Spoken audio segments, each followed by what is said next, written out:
Good evening, everyone. Welcome to Four Lads and the Dream Rangers midweek podcast. Ready to rule in Europe? We'll see. Delighted to have my midweek co-host on as normal. Kenny, how are we? We well? Yeah, not too bad, mate. Looking forward to this. See how it goes. Chris, welcome back, mate. How are you? Good, mate. Good. Thanks for having me on once again. So, yep, same as Kenny. Looking forward to it. And Chris, you experienced the gantry for the first time against Annan. We caught a live goal. It was a good time. It was good fun. How did you enjoy your first experience? I did thoroughly enjoyed it. I think it's first time experience goes, getting 5 goals, clean sheet into the next round, seeing a new star player being announced on the field, meeting the chairman. 6'5", man, he's massive. He's absolutely massive. Stevie's laughing because there's a kind of in joke all week. I've been telling people he's 6'5". It didn't even start out like an in joke. I was genuinely annoying him, but then I kind of realised I kept saying it. So anytime Stevie was in earshot, I went, Andrew Kavanagh, 6'5". He genuinely is though. His experience goes good, and we shafted the BBC out of half-time pies as well, Stevie. We got the last of the pies and they came down and couldn't get in. So, a perfect evening all in. Yeah, for first time on the gantry, it was pretty good. Kenny, we have obviously done Monday night ourselves. Since then, Danny Röhl spoke today in the press conference. Some team news: John Souttar's out the next couple of games, which is disappointing because he's looked really strong. Dujon Sterling is fit, but we'll watch what he's doing. Obviously, with 8 games in 4 weeks, so it's a lot of game time for him. It looks like potentially Giga and Fernandez at the back. Team won't have too many changes from the first 11, which I found interesting. There's a need to win this game because Olympiacos are 1 point behind us. They go to Ajax next week, and if they were to get a result there, then they would overtake Rangers. Rangers need to get 4 points out of the last 6 to ensure that Olympiacos can't catch us. What does that mean, and why are we talking about that? Because if Rangers were to win the league, they could directly go into the Champions League. And if Olympiacos win the Greek league and they're ahead of Rangers in points, it'll them that will take that position. So there is a significance to this game tomorrow night, and that comes with a bit of a risk, because I think we all would sit on here and say that Europe doesn't matter that much, and that we would rather concentrate domestically, especially now that we're back in it. But unfortunately, I don't think we have that luxury. Well, we do and we don't. It's one of those situations where you look at your team and or your squad, and you pick it game by game, Stevie. It's exactly what Danny Röhl's been saying. It'll go from game to game. So on Souttar, that strange as it may sound, I think Danny Röhl was quite relieved that he's only out for a week, because he thought it might be quite a little bit longer. Dujon Sterling back in training is good to hear.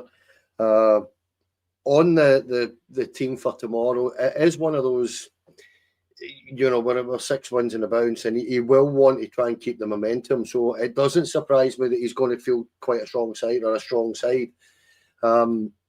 The other issue we have got with this with Olympiacos, and the other one actually that's right up our backsides, is Shakhtar Donetsk. Copenhagen are pretty much out of this. I think they drew last night, but they're 5th in their own league and they're miles behind, so they're not going to win that league. But the problem we've also got is with Shakhtar Donetsk, who are in the last 16 of the Conference League. They've got a fairly simple tie, and they're going to get extra points, and they're catching us up as well. So for all that, I believe if Olympiacos win, they're guaranteed to go into the playoffs. So they'll get more chances. They might get more points and overtake us anyway, Stevie. This is the kind of crux of it. We're probably going to have to take 2 wins out of these 2 games, and it becomes where you prioritise, because frankly, I want to win this league. And it's a difficult one to say that you don't care about automatic qualification, because of course we do, because of the financial situation and the fact that it's a pass. it's a free pass into the tournament. But if I'm being brutally honest, mate, I would rather concentrate on the domestic games. However, I do think this is a winnable game on Thursday, so I would be fielding quite a strong side and seeing where we're at this point next week, because we'll know exactly what Olympiacos have done by then, and we might well know what Shakhtar. I think the last 16 of the conference is on Thursday night as well, isn't it? I think that restarts. So it is up in the air at the moment, but that's down to, if you're being blunt, if we don't end up at the top of that table where we can automatically qualify, I'm going to be honest and say there's one person you could blame for that, and that'd be Russell Martin for the run of games that we lost continually. So it's important, but as I say, I've got a different priority, so it will be the way certain people see it, I suppose, mate. It's a difficult one for me because I know what Chris is going to say. He doesn't care about Europe and things like that, and I understand that. And he has said previously, if Ajax win, it doesn't matter next week. To me, there's a different side of it. We need to win on Thursday night for momentum as well for us, Chris. I suppose that the point of people tonight is as well, there's no point prioritising coefficient if we're not going to win the league, which is very fair. We need to maybe prioritise the league. It's a different one. I want Rangers to win every game, but that's not always feasibly possible. Ludogorets on Thursday night should be a game we're winning. Where do you stand on all this? I'm interested because you've said Europe doesn't concern you at all, especially now that you're out of it. You want to concentrate domestically. So where are you on all that? I think it comes down to an understanding from Rangers fans, or maybe some Rangers fans that, of course, we want to win tomorrow. Of course, I want to win tomorrow. But I don't want it coming at the cost of key players being injured for more crucial games. So the understanding is, if Danny Rohl was to use an experimental squad tomorrow, similar to the team that started against Annan, I know one or two can't start because they're not in the squad and stuff, but if he started with a team similar to the team that started against Annan, the understanding is, right, okay, he's been risk averse, he's protecting the big players. So if we don't win, we don't win. And a bit understanding that, you know, it's not our strongest team that's went out there and dropped a game, whether it's a loss or a defeat. And the flip side of that, if he plays a strong team and he wins, as you say, Stephen, momentum continues to go. But the risk is one of our key players get injured. I know you said about Sterling there. I wouldn't have Sterling anywhere near this game, not even as a substitute. It's a game that he doesn't need to play in. And someone said, you know, we prioritise Europe quite a bit over the last couple of years, and we have done tremendously well. Probably the best European form that the club has ever shown, and sustained form. You know, this hasn't been a one-off. It's been sustained over a period of 4, 5, 6 years. And in that time, how many trophies have we won? Not a lot. So again, I would rather just focus on winning the trophies, winning the league, and the Scottish Cup. And if we somehow end up with automatic qualification for the Champions League, that is very much a bonus. If we don't end up with automatic qualification for the Champions League, it's not a disaster either. I have to say that. You get a favourable route into the competition. All the big dogs automatically qualify these days. I think England, they get 4 or 5, Italy 3 or 4, France 3 or 4. All the big dogs are straight in. There's no qualification for them, and then you're left with a route that was similar to Celtic, where you can get Kairat from Kazakhstan. Again, I'm not saying that that's who we're going to get, but that is the calibre. It's the kind of, you know, the Balkan states that round about there in Europe, that they're champions that you would get, and you would expect Rangers to take care of that business anyway. And if we didn't, we don't deserve to be there. So automatic qualification is my preferred option, but I don't want it to come at a cost, and the cost being that it costs us the league. If we get it, an unbelievable bonus. If we don't get it, I'm pretty comfortable in the knowledge that if we did win the league, we would be playing teams that we should be beaten anyway, especially when you talk about form over the last 5-6 years in Europe. You know, I've seen the routes that Celtic have had over the last couple of years, and none of it's ever thought. I've never thought to myself we wouldn't be able to do that. Even as runners up, I believe we'd have been able to comfortably negotiate those routes. So, I'm fully set in my ways in that opinion. But again, my opinion is just my opinion. Tomorrow, Danny Röhl could play the strongest 11 possible, go out tomorrow and beat Ludogorets 5-0, and I'm going to be happy about it. I'm not going to be sad, am I? But as long as none of the main men get injured. We could get injuries against Stranraer, as somebody pointed out, Headkeeper saying there's no changes to the European squad. So obviously Scovilles and Chugwani can't play. Right, my own preference is that Rangers just win. I think about what comes after that, after winning. No Suter, no Sterling, Giga and Fernandez at the back. To me, even against Annan, I thought Giga looks very nervous. So that's going to cause intrigue for me to see how they got on. I just want Rangers to win. Whatever happens after that, we can figure out. There's points to be gained. There's money to be won, and there's momentum to be had. I think you just concentrate on trying to win the game, and everything else takes care of itself after that. Röhl spoke again, some more. He mentioned Cornelius being back in training. He hasn't spoken to any players about leaving yet, but he will. Potential to bring more players in, potentially a marquee signing, perhaps, but it's difficult. Hopes to bring a forward player in, maybe one that can play a couple of positions.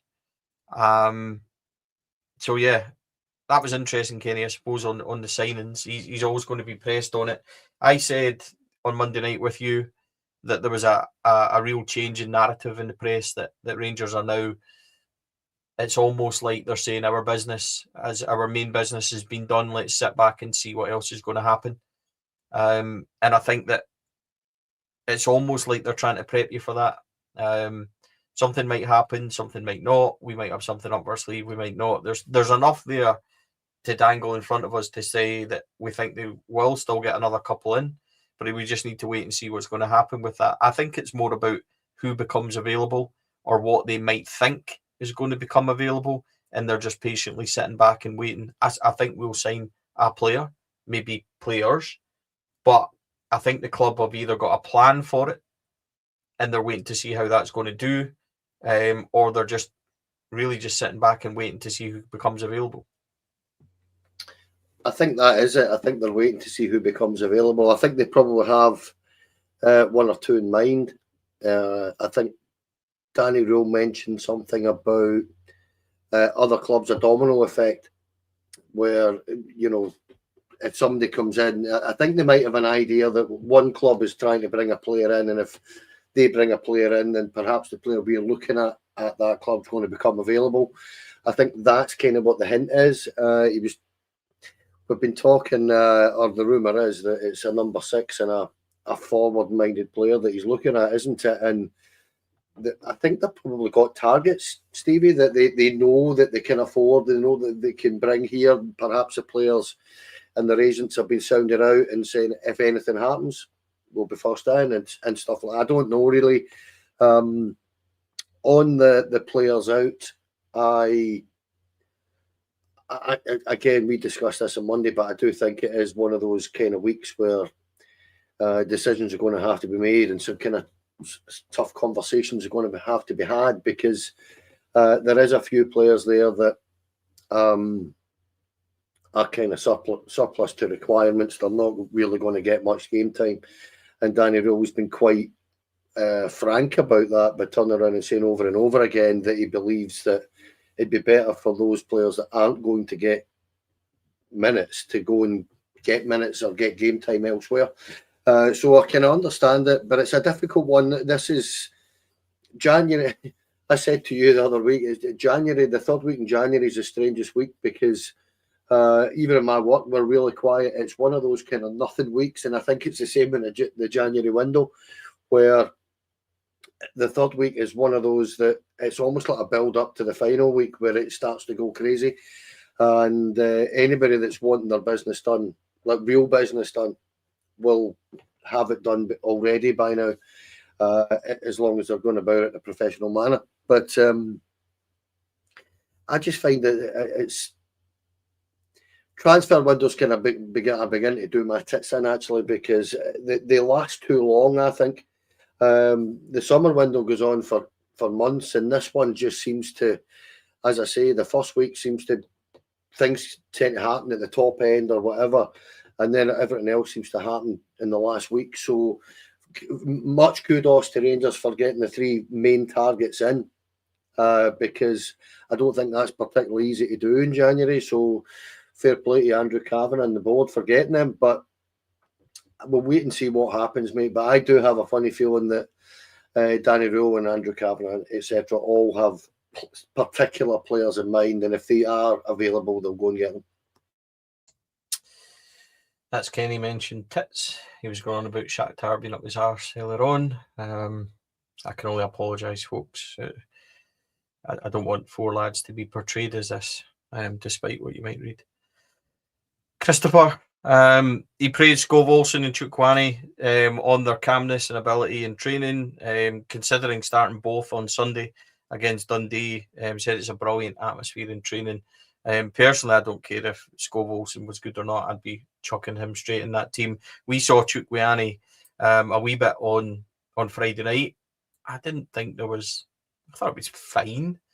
People seem to be raving a wee bit about him on social media, whether or not it was just a new signing and things like that. We know that Roms is a wee bit away. Skov Olsen and Chukwani, would you be looking to start them as soon as possible and bed them in? Not Chukwani, nothing against them. I would keep Raskin and Dio. I would play Mikey Moore as a 10. I would put Skov Olsen on the right, Gassama on the left. That's my ideal kind of starting attackers, and obviously a striker, Chernity or Miovski. I think going with that straight away will give us an indication if that's going to work or not. It should. There's no reason why it shouldn't. Mikey Moore's played as a 10 a few times, and in actual fact, it's played his best football as a 10 for Rangers. And then Gassama plays his best football on the left, but you know, sometimes he has to go out on the right. So if you actually give him that starting berth there, you go on the left, and then you've got Skov Olsen on the right, and then obviously the Raskin and Deal. I think you get a lovely balance with Raskin and Deal. They've got really good understanding. Chukwani, he can work his way into the team, and he will be a player. He will be a good addition, but I don't think there's any need to. The only way he would be playing Chukwani and at the weekend is he just wants to play with his new toys, and I don't think that's the best decision, which is why I don't think he will do it. So that's what I would that's what I would go with, because it's very exciting, as we said at the weekend. No, I'm saying at the weekend on Friday, as we said on Friday, the prospect of Gassama who needs to be on his game. So the prospect of a on-form Gassama with a Skov Olsen on the right, with Mikey Moore kind of floating about in the wee pockets, with Raskin and Deal guarding the back door, that it should work, and it should get us excited. The only issue we have is Chernity and Miovski, the ones to finish the chances that this team inevitably should create. Remains to be seen. I think Miovski, if his task, if his role is to just stay around the penalty box, I think Miovski will get 15 goals between now and the running. However, it doesn't look like Danny Rohl wants his striker to do that. And in actual fact, we mentioned that against Darren, you actually seen Miovski tracking back a lot more than I've ever seen him do playing for Rangers. So that's why I think a striker will come in the window. That could be the marquee signing. But yeah, that's just my opinion. I wouldn't start Big Chucky, but I would definitely start Skov Olsen. Skov Olsen, big wide pitch, full house at Ibrox, his debut. You know, the perfect. Again, I know I don't really want to jinx it here, but against one of the lesser oppositions in Scotland, it's all set up for him to have a decent debut, I believe. It's going to be interesting. Dundee will worry about in Dundee, I suppose. Kenny Ludogorets. Last 2 games in Europa League, seen them draw with Piraeus Salonika, who topped the Greek league. They beat Celta Vigo, going for the playoffs, sit third in the Bulgarian league, having only lost twice. They've won the league 14 times in a row. This is your notes, by the way. I hope that's right. Stanic is our key player, but they don't travel well. I suppose final word on tomorrow night. You would hope and expect Rangers to go and win that game, especially considering we're on the gantry. And yeah, it would be nice to go and win that, but they're not going to be mugs. I would worry about our back line. And I'm sorry to be negative. I think Giga looks really ropey. Not sure that Fernandes doesn't need somebody experienced next to him, so that gives me a fear in there. Yeah, Ludogorets aren't going to be mugs, but I don't know if I'm still living in a fantasy land from years before, but I expect Rangers to go and win this game tomorrow night. I haven't considered anything other. No, normally in any normal season in the last 9 or 10 years, you would think that, really, wouldn't you? But this season's been different, Stevie, so we can't take anything for granted. But the way we're playing, the fact we're at home, there'll be a decent enough crowd there. I think there's about 40,000 tickets sold, so there'll be a decent crowd. The crowd, it's a happy Ibrox at this moment in time, so I would expect that the support to get behind them and go and win the game. And it is all about momentum, Stevie. It's good. Danny Röhl said it today. He said we haven't won a game in this competition yet, and we have to go and do that. So there's obviously a focus on improving the stats here slightly, if nothing else. But for me, it's one of those games that Game 7, we've been out really since the 5th game, haven't we? And it's kind of difficult for me personally to get overly up for a game that's almost like a dead rubber for us. But they've got everything to play for. They can still definitely go through, mate. So to put a wee spanner in their works would be nice, because for no other reason than just for us to get the win. To be honest, I've got nothing against them at all. But on this, I actually hope that, and I've never thought I'd hear myself saying this, but I hope they get the extra 2 games. I hope they happen to qualify, actually, them across the city. They've got a tie away to Bologna, and apparently they're not playing well either. But the 2 extra games, it's what Chris was talking about earlier on. The extra games over the period, over the last few years, have caused us all sorts of bother. I think the 2 games a week has made us slip up somewhat. So if they were to get the 2 extra games, I wouldn't mind one bit, Stevie, because we won't have them. But on tomorrow night, I would just be looking at it and saying they've got some good players, mate. I had a quick look at some of the players. I've got decent Serbian players, and they're quite a cosmopolitan side from all over the place. So I've no idea what they're like. I've got to be honest, I haven't seen them, but I'm looking forward to it tomorrow. And I'm a bit like you. I expect and hope to get the win, because we do need to win in Europe. It's been an embarrassment of a season. So if we can get the win, I'll be delighted.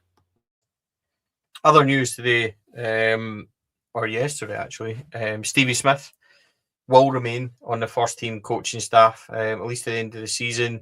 Clearly appreciates the role. He is a local Scottish talent. Going by results, we can't really argue. Smith seems to be settling in, helping new staff at the club. I predicted this would happen.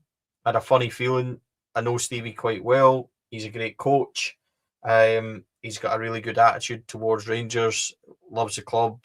And I just thought it would end up being like that. As soon as he got the opportunity, I thought he would stay there. And it was one that I kind of predicted. I just don't see why we should change it, Chris. The first 3 months or so, that 90-day probation that we love, as you and I know. And he seems to be helping. If Danny Röhl's happy with it, if it's not broken, no need to fix it. You stole my line. That's exactly what I was going to say. If it's not broke, then don't fix it. And sorry to be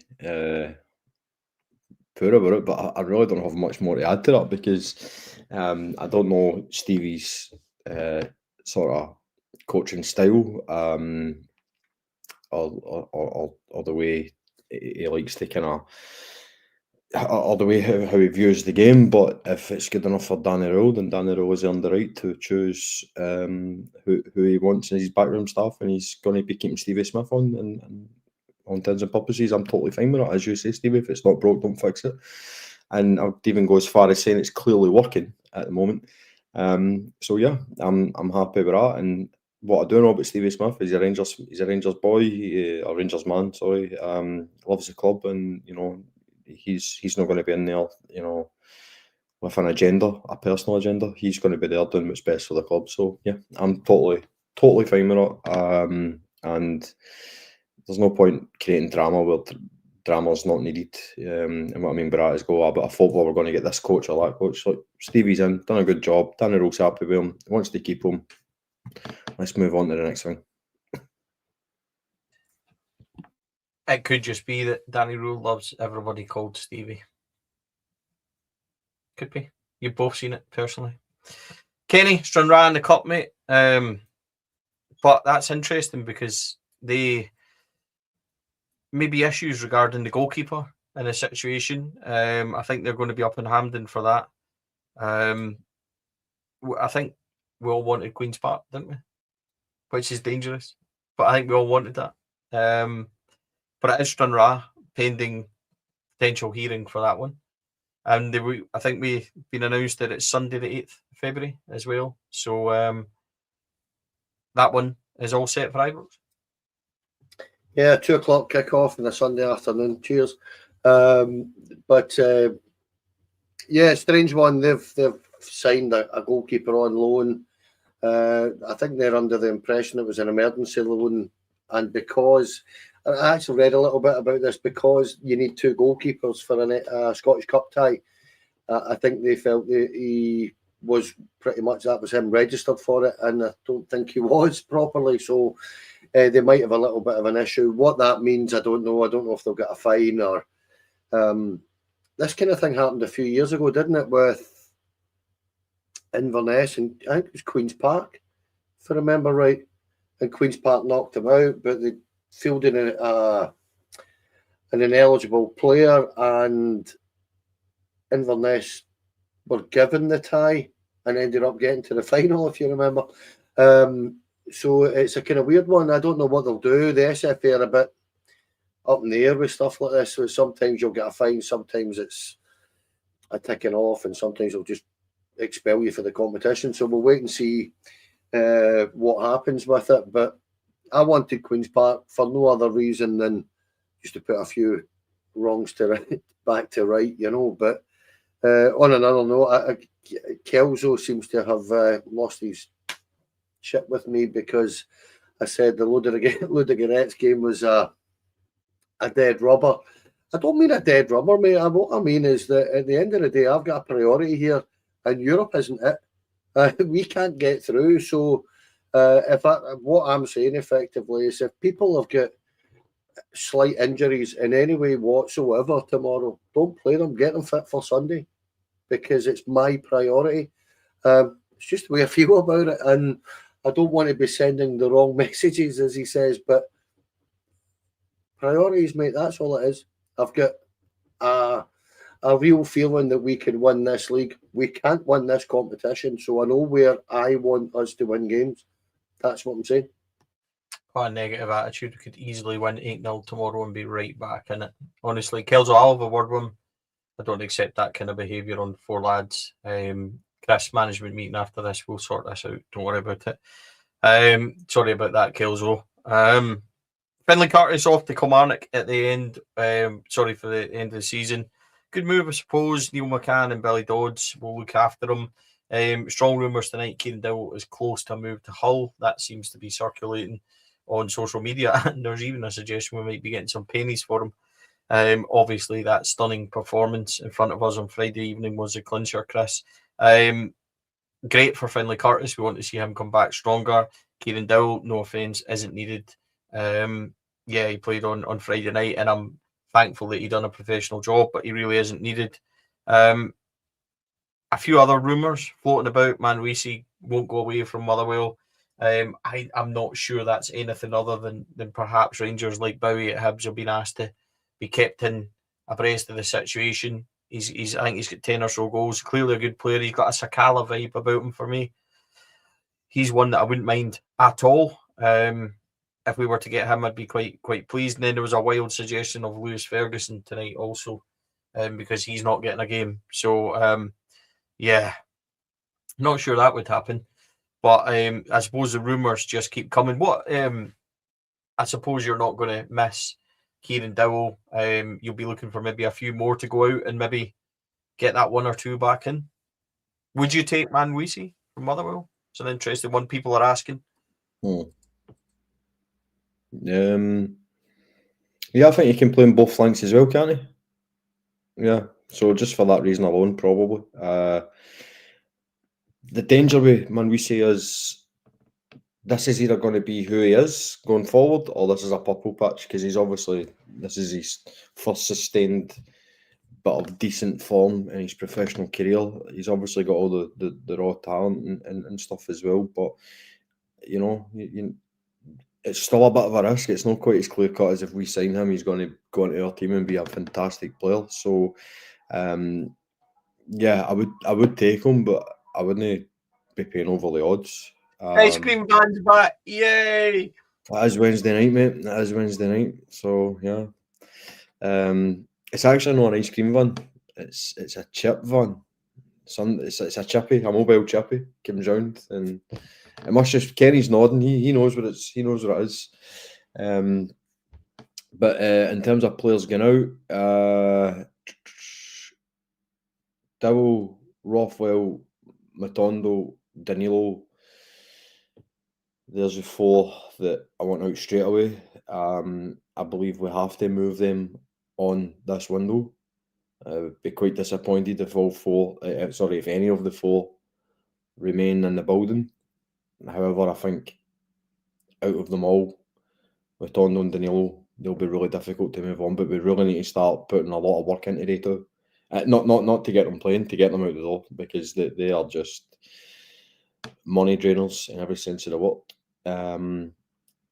So yeah, Kieran Dowell, trying not to be too critical, but I wasn't surprised he played well against Annan. Thought he was good, because he's found his level, didn't he? It's a bit catty, isn't it? It's a bit bitchy. I like it. Straight in there with the nails out. Kenny, Danny Rohl is using the under-19s for practice matches, analysing opponents and then setting up the unders in the same way to help the first team play. And it also then, I suppose, is experience for the 19s. That's interesting. I heard that Chermiti still didn't score. I'm struggling here to say anything else. It makes sense, doesn't it? I think that's the best way to describe it. I mean, it's practice for the first team and it's good for the 19s. And yeah, I mean, it's when I was surprised when I heard about it, but it does make sense. It's a good education for the young boys more than anything else. They're taking several steps up, coming to play bounce games against the first team. So they'll get a grounding on that. They'll be playing against far better opposition than they would be in the games that they normally play, Stevie. So on that basis, it is a good education for them. But I would have been under the impression, I don't know if it's just me, but I would have been under the impression that he would have pretty much had a team in mind and he would have played the guys that are going to be on the bench against it. But no, it's very much a game of one squad versus another. So that is quite interesting that he's doing that. And again, as I say, I think it can only benefit the young boys in general. I think it's quite a clever idea in the sense that it makes them all feel part of it, I suppose. But again, I'm a wee bit like you. I don't have huge amounts to say about this. It's a good idea, and it does make as I say, the kids feel part of it more than anything else for me. And I just want to reiterate, because I've seen a few comments saying I should want to win every game. Of course I want to win every game. All I've said is I'm trying to prioritise the league. That's it. Kenny on the back foot. I absolutely love it. Chris, thank you, my friend. As ever, it is Ludogorets tomorrow evening. And then Dundee on Sunday. 2 home games for Rangers. 2 wins would be lovely before you return next week. Yep, absolutely. Let's have another positive Wednesday pod going into the weekend so that I can come on the following Wednesday and I don't need to be a miserable bastard. Just reading the comments, like everybody's talking about the chip van, the ice cream van, and now they're all going down kind of memory lane, like Alpine van and library vans and all sorts. Rag and Bone Man and everything's in there. It's great. I think the Rag and Bone Man, I think that's one I remember for. Obviously, I was a 90s baby. I remember that. The rag man would come and you give him the old clothes and he gives you toys and all that. Oh, it's mad. But Alpine truck. Sorry, I have no idea. Kenny, Stevie, you're a wee bit older than me. What's an Alpine truck? Is that just? Yes. Right. Okay. Okay. I don't know if it was just a Glasgow thing, but it certainly started about Glasgow. Certainly when I was a kid. And there were these big bottles, and they weren't very nice actually, but they had a big, massive truck full of literally all these different flavours that you couldn't get in the shops. And that's why Stevie's got this like emotional expression on his face because he grew up in the Highlands. He's not got a fucking clue what we're talking about. they were slightly better than Soda Streams, if you remember them. Put it that way. I'm absolutely delighted to say that Stephen Fleming has mentioned it as well. We had the Bon Accord van. We had the glass bottles that had like Cherry Aid, Iron Brew, and Roller Cola and all that. It was brilliant. Absolutely. We had that too. You just can't let me have anything, can you, Kenny? Just nope. Nothing at all. But Kenny, thank you, mate, as ever. Much appreciated. Thank you for joining us. I feel personally attacked. It's been a hell of a 37 minutes for me. But just abuse on the comments. But no, I thoroughly enjoyed that. And as I say, priorities, that's all it is, guys. I'm just trying to prioritise winning this league. Don't care about anything else at this minute in time. But I do want to win tomorrow. Of course I do. So you don't care if we win tomorrow or not, Kenny? Is that what you're saying? Of course I win. You just said to win. Chris, gotta stop. Well. Personally, yeah, I hope we win every game. Thank you, everybody, for joining in. A shorter show this evening. What we don't want to do is keep repeating things, and what we don't want to do is become boredom for people. We do want to keep our regular shows up, so we'll always be back Monday, Wednesday, Friday, match day vlogs and things like that. So I hope you enjoyed this evening's chat. Sometimes it can be difficult. Sometimes there's not a lot to discuss, but we would rather come on and discuss Rangers than not. So thank you to everyone that's joined in. If you haven't, please like and subscribe. We really appreciate it. It helps the podcast grow. Thank you to all our sponsors, Rhino Express, Clydeview Fire Protection and Joinery, Athol Industrial Solutions, CSD Air Conditioning, and our very own Candid, as well as our Sunday sponsors, Local Dart Shop Online. One of the guys messaged in tonight, Speedy, sent in an email about ideas for 4 lads, addressed it to Kenny, so it'll not be getting read. So next time you send an email, it has to come to me. Thanks very much. And we've seen by Kenny's performance tonight, he can't be trusted. So thank you, everybody, for joining in. Let's hope Rangers get a good result tomorrow night. We'll be back with the match day vlog, Kenny and I. Please tune in for that. And then we'll be back on Sunday also for Dundee at home. It is busy, busy, busy. Good luck to Rangers. Good luck to team manager. Have a great night, folks. Take care, and we'll speak to you all again soon. Bye for now.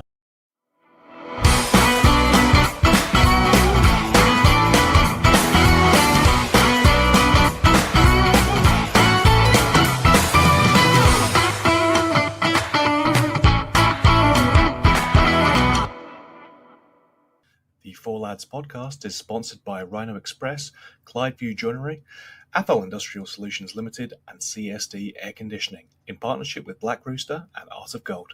Thank you for listening to or watching the podcast. We hope you enjoyed the show.